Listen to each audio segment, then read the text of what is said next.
Good morning, students. So, we continue the topic. The last topic was ledger. हम पढ़ रहे थे laser. Laser क्या था? हमने बताया कि जर्नल एंट्री के बाद अकाउंटिंग की जो अगली बुक प्रिंसिपल बुक बनाई जाती है उसे हम लेजर कहते हैं. लेजर में हम करते क्या है कि जितने भी जर्नल एंट्रीज में अकाउंट होते हैं उन अकाउंट को हम लोग लेजर में ओपन करते हैं और उन अकाउंट्स के बैलेंसेस कैलकुलेट करते हैं ताकि हमें कंक्लूजन पे पहुंच पाएँ कि हमें उस अकाउंट से रिलेटेड इंफॉर्मेशन मिल सके कि उस अकाउंट में कितना हमने डील किया है या उसका क्या बैलेंस बचा है. जैसे एग्जांपल हमने लिया था कैश. अगर हम कैश का अकाउंट बनाना है तो कैश के अकाउंट में हम ये देखना चाह रहे हैं कि कितना कैश आया, कितना गया, उसके बाद बचा कितना. तो उस बैलेंस को कैलकुलेट करने के लिए हम लोग लेजर में सारे अकाउंट ओपन करते हैं. वरना क्या होता है, जर्नल में तो हम एंट्री करते जाते हैं, लेकिन हमें ये कंक्लूजन ये पता नहीं चल पाता है कि एक पर्टिकुलर अकाउंट से रिलेटेड कितने ट्रांजेक्शन हो गए और उसका क्या बैलेंस बचा. तो हम लोगों ने कल इस बेसिक इंट्रोडक्शन में लेजर को स्टार्ट किया था. कल मैंने हालांकि आपको एक अकाउंट बनाकर दिखाया था कैसे अकाउंट बनाते हैं. अब हम कंटिन्यू करते हैं हमारा सेकंड लेक्चर इस टॉपिक का और इसमें हम वापस से लेजर पोस्टिंग सीखेंगे जर्नल से. लेजर पोस्टिंग फ्रॉम जर्नल का मतलब है जर्नल एंट्रीज कुछ मैंने यहाँ लिखी हैं उनकी हेल्प से लेजर में अकाउंट जब हम बनाते हैं तो पोस्टिंग कैसे करते हैं, मतलब उस अकाउंट में हम लिखते कैसे हैं उन जर्नल को. ठीक है. तो एग्जाम्पल आज मैं आपके सामने, जैसे कल मैंने आपकी क्लास में या कल हम लोगों ने कैश अकाउंट बनाया था, आज मैं दूसरा अकाउंट बना रहा हूँ, राम अकाउंट बना. ठीक है. राम यहाँ पर हमारे लिए डेटर है. कैसे पता चलेगा कि राम डेटर है, तो अभी आप उसको एक्सप्लेन कर देते हैं. सबसे पहले बात कर लें फॉर्मेट की. तो फॉर्मेट क्या है हमारे पास? डेट पर्टिकुलर्स में अपन रेफरेंस लिखते हैं. जेएफ जर्नल फोलियो, जर्नल के जिस पेज से आप ये एंट्री उठा के यहाँ पोस्ट करोगे उसका पेज नंबर. सिमिलरली दो साइड होंगी, जैसे ये डीआर साइड है तो डेट पर्टिकुलर्स जेएफ और अमाउंट रुपीज में, ये हो गई क्रेडिट साइड. तो डेबिट और क्रेडिट साइड हमारे पास है और उसकी हेल्प से हम एक राम अकाउंट बनाने जा रहे हैं. राम हमारे लिए कौन है? राम हमारे लिए डेटर है. कैसे पता चला? तो इस एंट्रीज को आप देखें, कुछ एंट्रीज मैंने आपके लिए लिखी है. ये जो पहली एंट्री हम कर रहे हैं ये ओपनिंग एंट्री. ओपनिंग एंट्री क्या होती है पहले आपको ये बता दें. देखिए हमारे यहाँ पर एक फाइनेंशियल ईयर होता है.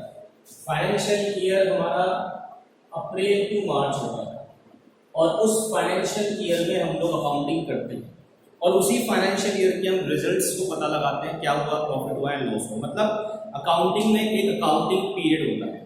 ठीक है. अकाउंटिंग पीरियड 12 महीने का होता है.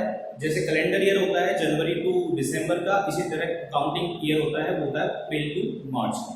मतलब अप्रैल में आपकी बुक्स ऑफ अकाउंट्स ओपन होती हैं और मार्च में फिर क्लोज हो जाती है. फिर नेक्स्ट ईयर में अप्रैल में स्टार्ट होती है, फिर मार्च में क्लोज हो जाती है, ताकि आप एक एक ईयर के रिजल्ट्स का आपको पता चल पाए. ऐसा नहीं कि हम लोग अकाउंटिंग करते ही रहेंगे या उसका रिजल्ट कब निकालेंगे उसका कोई फिक्स नहीं है. फिक्स है, हर साल के एंड में आपको रिजल्ट निकालना है और वो एंड होगा मार्च में, बिगिनिंग होगी अप्रैल में.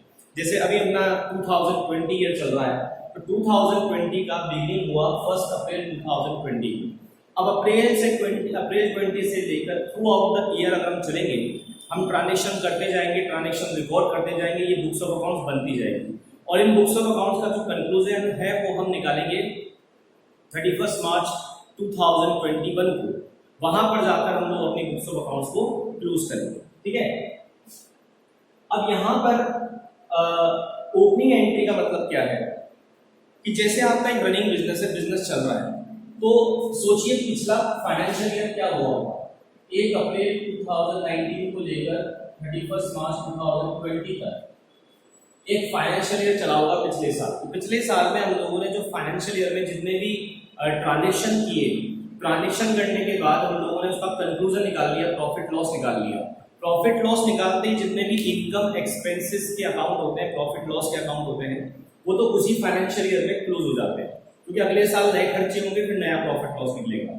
लेकिन जो असेट लायबिलिटीज और कैपिटल होती हैं, जो पर्सनल और रियल नेचर के अकाउंट होते हैं, वो क्लोज नहीं होते हैं। क्लोज नहीं होने का मतलब उनका कहीं ना कहीं कुछ बैलेंस है जो आपको आगे लेके जाना। तो इस साल में हमारे पास जो असेट लायबिलिटीज के बैलेंस बचे होंगे उन्हें हम आगे लेकर आएंगे अगले फाइनेंशियल ईयर में। अब अगला फाइनेंशियल ईयर कब से स्टार्ट हो गया? नेक्स्ट फाइनेंशियल ईयर स्टार्ट हो गया अप्रैल 1 2020 से 31 मार्च 2021। तो ये जो नया फाइनेंशियल ईयर स्टार्ट हुआ है, तो इस फाइनेंशियल ईयर की जितनी भी असेट लायबिलिटीज थी बची हुई आपके पास, वो आप इस फाइनेंशियल ईयर में लेकर आओगे, क्योंकि इस फाइनेंशियल ईयर की बुक्स तो क्लोज हो गई, लेकिन कुछ अकाउंट जो असेट लायबिलिटीज हैं खासकर वो आगे तक चलती हैं, क्योंकि बिजनेस एक गोइंग कंसर्न है, चलता रहेगा आगे तक। तो कुछ असेट लायबिलिटीज हम बिजनेस में क्रिएट करते हैं, वो आगे तक चलती रहेंगी। तो आगे तक चलेंगी तो अब हमारे पास जो बैलेंस बच गए उन्हें आगे लाना भी तो पड़ेगा, आगे अपने आप तो आएंगे नहीं। तो आगे लाने के लिए, आगे लाना क्यों पड़ रहा है? क्योंकि नया फाइनेंशियल ईयर आ गया, नई बुक्स ऑफ अकाउंट्स बनेंगी। तो नई बुक्स ऑफ अकाउंट्स में लाने के लिए एक एंट्री पास करनी पड़ेगी, उस एंट्री को कहते हैं ओपनिंग एंट्री। और इस एंट्री का सीधा सीधा कॉन्सेप्ट है कि जितनी भी असेट है, क्योंकि असेट्स का बैलेंस आपको जनरल एंट्री में मैंने बताया था, असेट का बैलेंस डीआर होता है, तो हम सारी असेट को आगे लेके आएंगे, सारी असेट्स को डेबिट कर देंगे। जैसे यहाँ पर कैश है, स्टॉक है, मशीनरी है, राम है। अब राम को हमने डेबिट इसलिए किया क्योंकि राम का बैलेंस डेबिट है। डेबिट होने का मतलब क्या है? राम हमारा डेटर है, एसेट है, उससे पैसा लेना है। लोन लायबिलिटी है, इसलिए मैंने उसको सीआर कर दिया, और कैपिटल भी एक इंटरनल लायबिलिटी है, उसको मैंने सीआर कर दिया। तो जितने भी एसेट है डीआर कर दी, लायबिलिटीज को सीआर कर दी। तो इसके लिए जो एंट्री की जाती है उस एंट्री को ओपनिंग एंट्री कहते हैं। ये entry 1 April of the new और नेक्स्ट फाइनेंशियल ईयर की जाती है हर साल, ठीक है। अब जैसे ये वाला ईयर एक फाइनेंशियल ईयर है, अप्रैल 2020 को स्टार्ट हुआ और 31 मार्च 2021 में ये ईयर एंड हो जाएगा। तो जैसे ही हम लोग आगे जाएंगे 31 मार्च 2021 के बाद हम लोग जाएंगे 1 अप्रैल 2021 में। तो 2021 में जब हम लोग जाएंगे नए फाइनेंशियल ईयर में, तो उस समय भी हमें एक एंट्री पास करनी पड़ेगी लास्ट ईयर के जो बैलेंसेस हैं उनको आगे लाने के लिए। उसके लिए हम जो एंट्री करेंगे उसे हम ओपनिंग एंट्री कहते हैं। और एंट्री ऐसे होगी कि जितनी भी असेट्स आप ला रहे हैं सबको डेबिट कर दो, लायबिलिटी जो ला रहे हैं क्रेडिट कर दो, और कैपिटल भी साथ में जो आ रही है वो क्रेडिट कर दो, ठीक है। अब मैंने आपके सामने लेजर चैप्टर में ओपनिंग एंट्री का जिक्र क्यों किया? हालांकि ये जनरल एंट्रीज का चैप्टर का एक टॉपिक है, लेकिन वहां मैंने क्लियर कवर नहीं किया था, इसलिए लेजर में इसको कवर कर रहा हूं ताकि मैं आपको ये सिखा सकूं कि ओपनिंग एंट्री की पोस्टिंग कैसे होगी। इसलिए मैंने आपको यह टॉपिक कवर किया है कि ओपनिंग एंट्री की पोस्टिंग कैसे होगी। एक तो कॉन्सेप्ट ये है। फिर मैंने यहाँ पर एक राम का अकाउंट इसलिए बनाया कि आपको थोड़ा सा और आज एक अकाउंट बनाकर मैं सिखाना चाह रहा हूँ कि जर्नल से लेजर में पोस्टिंग कैसे होगी। कल हम लोगों ने एक अकाउंट कैश अकाउंट बनाया था, उसमें लेजर पोस्टिंग सीखी थी। आज भी हम लोग एक अकाउंट बनाने जा रहे हैं जिसमें लेजर पोस्टिंग सीखेंगे। तो सबसे पहले हम स्टार्ट कर रहे हैं। सबसे पहले हम लोगों ने एक ओपनिंग एंट्री कर रखी है इस फाइनेंशियल ईयर की स्टार्टिंग में 1 अप्रैल जो है 2020 को 1 अप्रैल को ये एंट्री कर रखी है, जिसमें हम लोग के पास कैश अकाउंट भी है, स्टॉक भी है, मशीन भी है, राम भी है, लोन भी है, कैपिटल भी है। मतलब अपने आप में 6 अकाउंट है। अभी 6 के 6 अकाउंट यहाँ पर हम लोगों को ओपन करने पड़ेंगे। बट क्योंकि अभी हम लोग सीख रहे हैं तो मैं आपको एग्जांपल के तौर पे बता रहा हूँ कि सपोज जैसे हम एक राम अकाउंट बना रहे हैं, ठीक है। तो राम अकाउंट कैसे बनेगा? सबसे पहले हम लोग ओपनिंग एंट्री की पोस्टिंग सीख रहे हैं, ठीक है। राम का बैलेंस डेबिट है, तो डेबिट साइड में आकर ये आपको लिखना होगा to balance brought down, BD brought down. मतलब जब भी हम बैलेंसेस को आगे लेकर आते हैं तो हम बैलेंस लिखते हैं ब्रॉट डाउन, और जब आगे लेकर जाएंगे, जब इस अकाउंट का बैलेंस निकलेगा मंथ एंड पर, वो हम आगे लेकर जाएंगे तो उसको बोल देंगे हम balance carried down, balance sheet, ठीक है। अब यहां पर ओपनिंग बैलेंस जितना था उसका अमाउंट लिख देंगे 10,000। तो राम का बैलेंस, राम का अकाउंट ओपन है, इसका बैलेंस दिखा रहा है 10,000, जो ये रिप्रेजेंट कर रहा है कि राम अभी हमारा डेटर है और राम से मैं 20,000 रुपीज लेने हैं, ठीक है। ये हम लोगों ने बैलेंस निकाल दिया। अब आगे जैसे हम लोग कल सीख रहे थे लेजर पोस्टिंग कैसे करनी, वैसे पोस्टिंग हम कर रहे हैं। तो देखिए लेजर पोस्टिंग में वापस रिपीट कर देता हूं। मैंने आपको बताया 2-3 रूल्स हैं, उनको फॉलो करना है। सिंपली राम का अकाउंट बना रहे हैं आप लेजर में, तो राम के अकाउंट को देखिए जर्नल में, क्योंकि लेजर जर्नल की हेल्प से बनेगी। तो राम का अकाउंट एंट्री में डेबिट हो रहा है तो पोस्टिंग डेबिट में की जाएगी, डेबिट साइड में की जाएगी। और अगर राम का अकाउंट क्रेडिट हुआ है एंट्री में तो पोस्टिंग क्रेडिट साइड में लिखी जाएगी।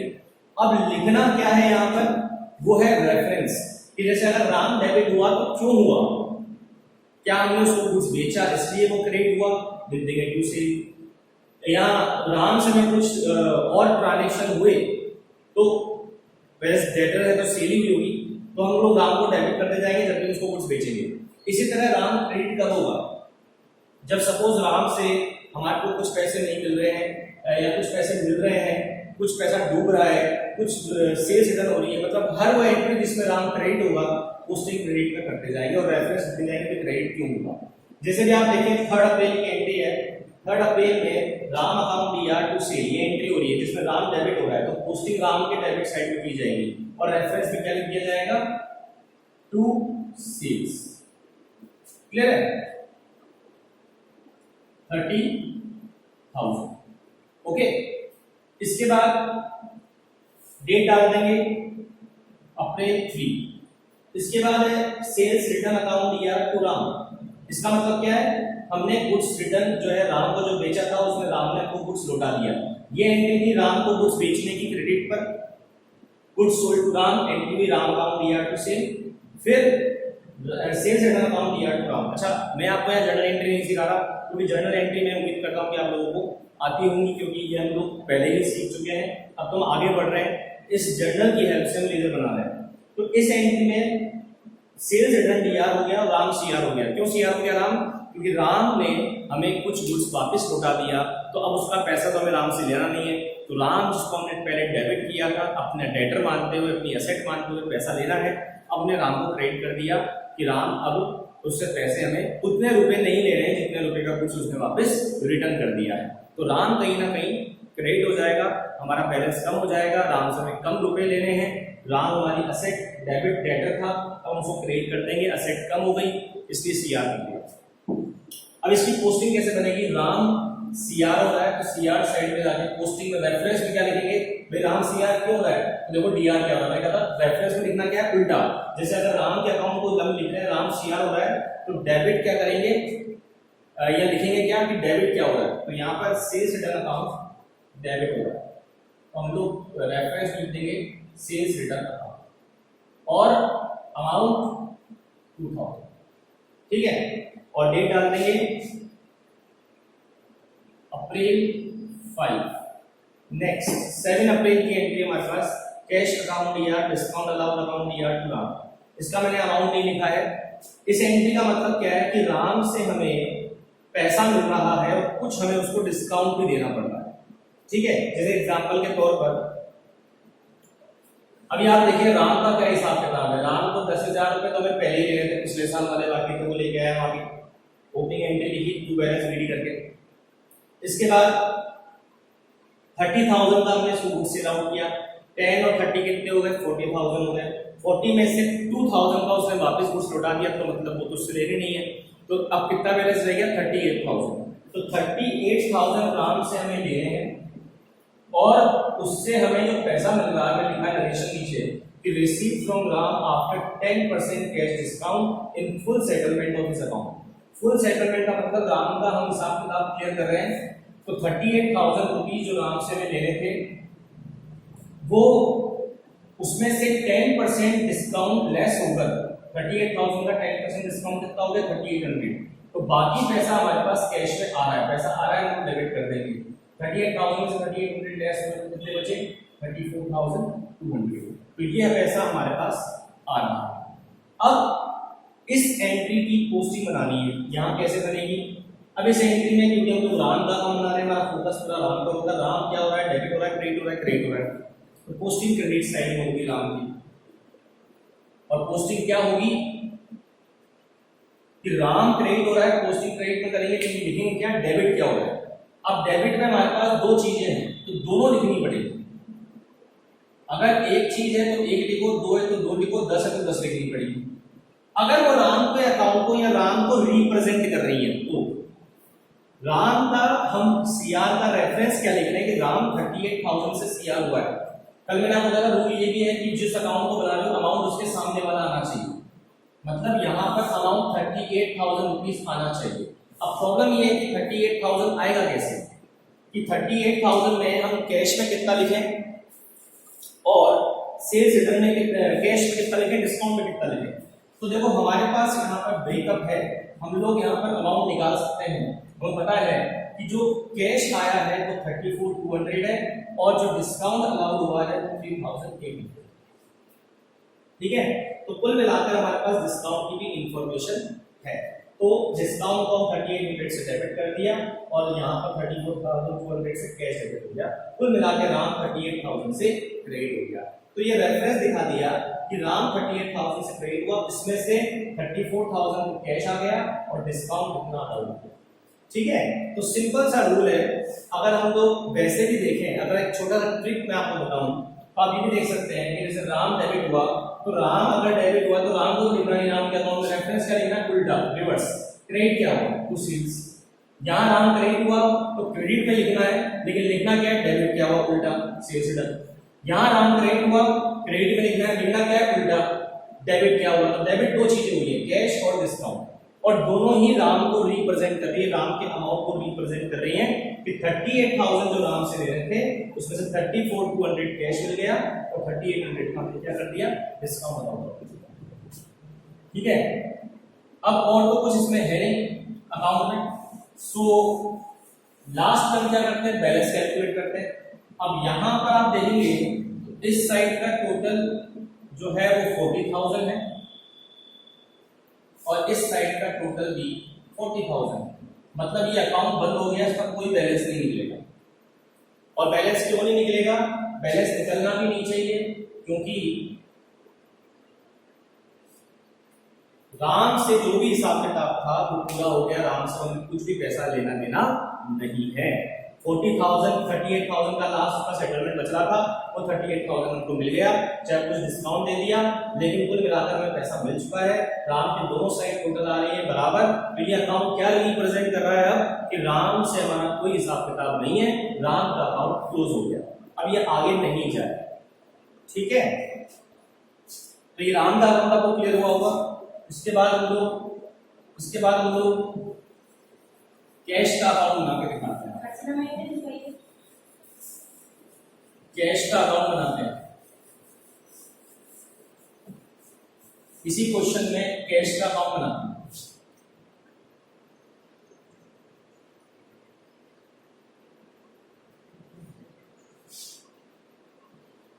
डेट, पर्टिकुलर्स,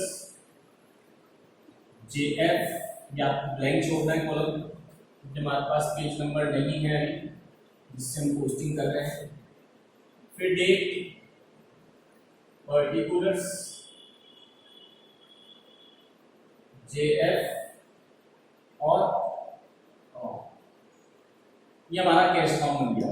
अब कैश के अकाउंट को कैसे बनाएंगे, तो देखिए सबसे पहले ओपनिंग एंट्री है 1 अप्रैल की और कैश का बैलेंस भी क्या है, डेबिट है, कैश दिया हुआ है। ओपनिंग एंट्री है तो ओपनिंग एंट्री की पोस्टिंग कैसे लिखेंगे, टू बैलेंस ब्रॉट डाउन। कितना बैलेंस है ओपनिंग में, कैश का 25,000, ये 25,000 हमने यहाँ लिख दिया, टू बैलेंस ब्रॉट डाउन। इसके बाद इस एंट्री में कैश नहीं है, नहीं लिखेंगे, इस एंट्री में कैश नहीं है, नहीं लिखेंगे, इस एंट्री में कैश है। और आप देखें ध्यान से, यहाँ पर कैश डेबिट हुआ है, कैश डेबिट हुआ है तो डेबिट साइड में पोस्टिंग होगी। लिखना क्या है, क्रेडिट क्या हुआ है, क्रेडिट क्या हुआ है, टू राम, और अमाउंट जो है वो कैश के सामने वाला है 34,200। अब क्यों हुआ ऐसा, अच्छा बीच में जो डिस्काउंट है वो कहीं नहीं आएगा।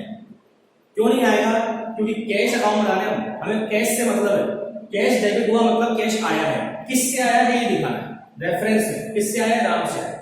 तो डेबिट अगर अकाउंट हुआ है तो लिखना क्या है रेफरेंस में, क्रेडिट क्या हुआ, पूरा। अब सर बीच का डिस्काउंट का क्या करें, कुछ नहीं करना, क्योंकि जब डिस्काउंट अकाउंट बनेगा तब उस पर लिख देंगे हम, लेकिन कैश में ये नहीं आएगा क्योंकि हमने कैश की बात कर रहे हैं। कैश हमारे पास 34,200 आया है, अमाउंट हम उसके सामने वाले लिखेंगे, लेकिन रेफरेंस में क्या लिखेंगे, पूरा। तो आपको समझ में आया कि यहाँ पर्टिकुलर्स में रेफरेंस लिखा जाता है कि भाई ये अकाउंट डेबिट हुआ तो क्यों हुआ, क्रेडिट हुआ तो क्यों हुआ। अगर एंट्री में 10 अकाउंट और भी हो रहे हैं वो नहीं लिखने। तो सीधी सी बात ये है कि अगर कैश अकाउंट डेबिट हो रहा है तो अब हमें लिखना क्या है, क्रेडिट क्या होगा, हमें ये नहीं लिखना कि डेबिट क्या क्या होगा। समझ आ रही बात, तो यहाँ पर हम राम को क्रेडिट कर देंगे 7 अप्रैल से। अमाउंट डाल दिया हमने 34,200। अमाउंट किसके सामने वाला? कैश के सामने वाला, क्योंकि अकाउंट किसका है? कैश का। ठीक है। सो अब टोटल हम लगाएं तो हमारे पास क्रेडिट में कुछ भी नहीं है और कुछ भी नहीं है इस अकाउंट में, इस क्वेश्चन में। तो टोटल हमारे पास हो गया 25 और 34, ये हो गया आपका 59,200। यहाँ कुछ भी नहीं है। अब देखिए यहाँ कुछ भी नहीं घटाने के लिए, तो मंथ एंड सपोज और कोई ट्रांजेक्शन नहीं हुआ, ठीक है, या एक ट्रांजेक्शन सपोज और ले लेते हैं। 10 अप्रैल का ट्रांजेक्शन है ये, परचेज अकाउंट दिया to cash account to discount received, मतलब हमें कोई डिस्काउंट मिला जब हमने कैश दिया परचेज करते टाइम। सपोज हमने गुड्स परचेज किया 40,000 का, बट हमने 39,000 रुपीज दे दिए इन फुल सेटलमेंट। सामने वाले को 39,000 दे दिए, तो उसको हमने 39,000 देने के बाद उसने एक तरीके से हमारे को 1,000 रुपया क्या दिया? डिस्काउंट दिया। तो डिस्काउंट को हम क्रेडिट कर देंगे, ये हमारी इनकम है, सीआर कर दिया। 40,000 का गुड्स खरीदा, 39,000 कैश दे दिए, 1,000 का हमें क्या मिल गया? डिस्काउंट मिल गया, वो हमें क्रेडिट कर दिया। अब इसकी पोस्टिंग बनाएगा हमने 10 अप्रैल की, तो कैश अकाउंट क्या हो रहा है? सीआर, तो पोस्टिंग सीआर में हो जाएगी। क्या लिखेंगे? डीआर क्या होगा? बाय परचेज, और अमाउंट कैश के सामने। Is it clear? इस एंट्री में कैश सीआर हो रहा है, पोस्टिंग सीआर में हो गई। लिखा क्या? डीआर क्या हो रहा है? डीआर परचेज हो रहा है। तो ये रेफरेंस आ गया कि रिप्रेजेंट कर रहा है कि कैश सीआर हुआ, मतलब कैश गया, कहां गया? गुड्स खरीदा। अच्छा कितना गया? अब अपन गलती क्या कर सकते हैं कि अपन परचेज के सामने 40,000 लिख देंगे या परचेज दिखाए। नहीं, आपको ही देखना है कि आप कैश अकाउंट बना रहे हो तो कैश के सामने वाला ही अमाउंट आना चाहिए 30,000। इतना अमाउंट उसमें आना चाहिए, क्योंकि हम लोग कैश का अकाउंट बना रहे हैं, तो कैश का ही अमाउंट हम शो करेंगे कि इतना रुपये हमारे पास से गए हैं। ठीक है, गुड्स कितने का भी आया उससे मतलब नहीं है। अब सपोज और कोई ट्रांजेक्शन नहीं है, तो 30 अप्रैल को हम क्या करेंगे? बैलेंस कैलकुलेट करेंगे। बैलेंस कैरेट डाउन, ये बैलेंस कैरेट डाउन क्यों है? क्योंकि बैलेंस हम लोग एंड में निकालना, मंथ एंड पर, कि ये बैलेंस हमारे पास बचा। कितना बचा? 59,200 में से अगर हम 39,000 लेस कर देंगे तो बैलेंस बचेगा 20,200। ये हमारा टोटल हो गया। इस तरह हम करते हैं बैलेंसिंग। तो हम लोग लेजर पोस्टिंग के साथ साथ बैलेंसिंग भी सीख रहे हैं। ठीक है, अब ध्यान दें, इस तरह बैलेंस कैलकुलेट हो गया कि 30 अप्रैल को हमारे पास कितना बैलेंस बच गया। तो कंक्लूजन क्या निकला लेजर का? कि इतने रुपए का बैलेंस हमारे पास अभी भी कैश में पड़ा है। अब हम आगे चलते हैं। आगे क्या होता है बता दूंगा आपको, बस ये लास्ट चीज है लेजर पोस्टिंग में, बाकी सब कुछ कंप्लीट है। अगला जब मंथ आएगा मई 2020, वापिस ये बैलेंस ब्रॉट फॉरवर्ड होगा, आगे लिया जाएगा। और कितना बैलेंस है? 20,200।